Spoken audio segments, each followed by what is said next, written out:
Heartman, James Maddison, salivate for me. Beautiful, beautiful, beautiful. Listen, the guy has been immense. And you know what, Ricky, I'm going to throw this to you. You have called for the lock picker for ages. This has been like, anyone, go do your research, go do your backstory, go look at all old last words on Spurs. Ricky Sachs have been calling for this lock picker. And I'm sure you named James Maddison as the man. I'm sure you have. I would have done a couple of times. When he scored against us now, I would have done, that's for sure. Absolutely, absolutely. And now he's here. Have you ever seen a player come into a side and look perfect in the shirt, in the formation, in everything? Maddison looks like he was made for Spurs. And it's a beautiful thing. He looks so happy. His relationship with Son looks great. Just watching somebody enjoy football and playing so well, it's beautiful. And the celebration's there now. Saka can't do it. He does it now. It's beautiful to see. And we as Spurs fans, we're very, very privileged right now. And we're very privileged because right now you can see he's enjoying his football. He's playing beautifully. The link-up plays there. And I think also he's enjoying what's happening around him. I don't know if you caught the interview that he did post-game, which I saw a little bit of. Brilliant. He spoke about himself coming deep and the confidence that he had because Andrew's giving him that confidence, and also his confidence in his teammates. He was like, I know Udogie's going to go ahead of me. And a few times I brought him in because I trust him. And one thing that Maddison does, and if you're a football fan, especially if you're a young football fan, look at how much pace and power Maddison puts on his passes to Son. That's a man who goes, I trust your first touch. I believe in your ability. I'm going to ping this ball at you, and I know you're good enough. And that is the confidence going right through the veins of this Spurs side. Everyone is playing, going, I believe in you. And Maddison is that personified. If you can't see it and you can't understand it, just watch Maddison. He reread the game. He saw that Fulham today did not do normal Fulham. They didn't press on our back four. Romero and Van had acres of space, but they're not the ball players. So he knew Basuma's not in there as well. Højbjerg isn't that player either. So he went, you know what I do? I drop in there.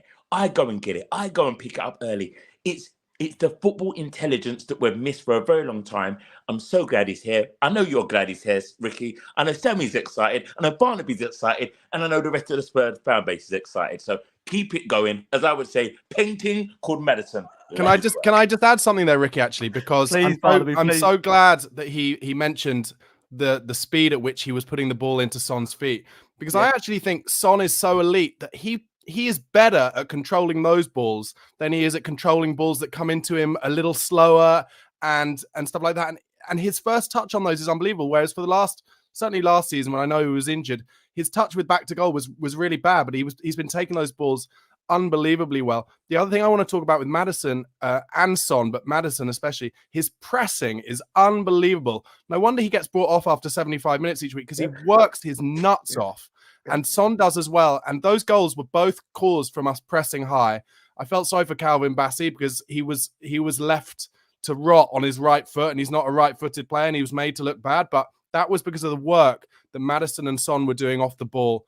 And look, you do not do that work unless you're totally bought into what your manager is doing. And we haven't had that for a long time. It's amazing to see. Absolutely. Sam, coming over to you just on Maddison. I will bring Barnaby back in. Maddison this season, 3 goals, 5 assists. Heung-min Son, 7 goals, 1 assist. You mentioned the fact that essentially of the partnership that the previous guy had here, of course, Tottenham's record goal scorer. How much, Sam, are you enjoying this flourishing new partnership of Maddison and Son and the relationship they've got? It's almost, dare I say, as telepathic as the previous one Sonny had. I don't need to be here, Ricky. You don't need to ask that question, do you? You just don't need to ask it. Honestly, just leave it to these guys. I mean, seriously, how happy am I with it? What do you think? Jesus Christ. My God, how happy am I with it? I am absolutely, it's unbelievable. It's like someone else's, you think you've got it and someone else walks into your life and knocks your socks off. I said it at the beginning. It is ridiculous. And I think, what I love is the fact that, and Hartman, he couldn't have nailed it any better. It's like he was born to be in a Spurs shirt. And I said it at the beginning of the show, like, we haven't just got James Maddison. We got a better James Maddison. He's come in even better than he was. Like, it's ridiculous. And I'm not saying that was due to the talent that was playing around him previously in any way whatsoever. I'm saying him as an individual, he is coming better, he's coming faster, he's coming stronger, he's giving more. He's like he wants to be there. And this James Maddison is, becoming a huge fan favourite. And if you get to watch a lot of the, the Tottenham content of him, at the stadium and you pick his personality up, you'll even be more in love. And I think it's so hard when you've got players like Sonny. You're always going to be, listen, we're biased. We are biased. But there is nothing not to love about these guys. And when they're coming in at the peak, and I think, do you know what? Dare I say it? Because I'm probably going to get grief for it. I've got it with us. I'll say it. I think Heung-min Son might have the best season of his career this season. And I think he potentially will have it with James Maddison. And that's a massive statement after seeing what him and Harry Kane have achieved in breaking records in the Premier League. But I think that Heung-min Son's potentially going to have the season of his career this season. And James Maddison is pivotal to that. So Spurs have won tonight. So it's really, I think, a non-redundant issue at the moment. The fact of the matter is Spurs are winning. They're playing well. They're top of the league. Are we looking for an issue rather than looking at what we're doing really well at the moment? What do you feel on this whole Richarlison debate, if there needs to even be a Richarlison debate? Yeah, I think that's a really good point.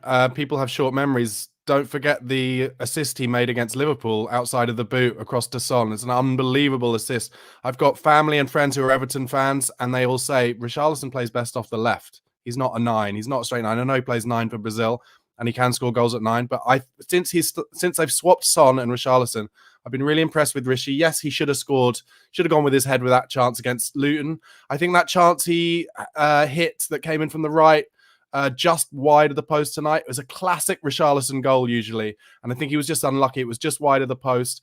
That's what happens when you're low on confidence. And I think that lack of confidence is making him try a bit too hard and give away fouls where usually maybe he wouldn't. But look, over and above everything else, Ange isn't picking him because he's his best mate. He's picking him because he's the best option in that position we've got at the moment, and he trusts him. And as I kind of alluded to earlier, the moment he thinks someone's better in that position, he will drop Richarlison. And if nobody is, then he won't. And I think Richarlison, if he gets a run of games there, he'll easily score 10 Premier League goals this season if he plays there all season. And if not, it's because we got someone who's more suited to the position, be that Brennan Johnson, whatever. And Ange will pick the right person at the right time.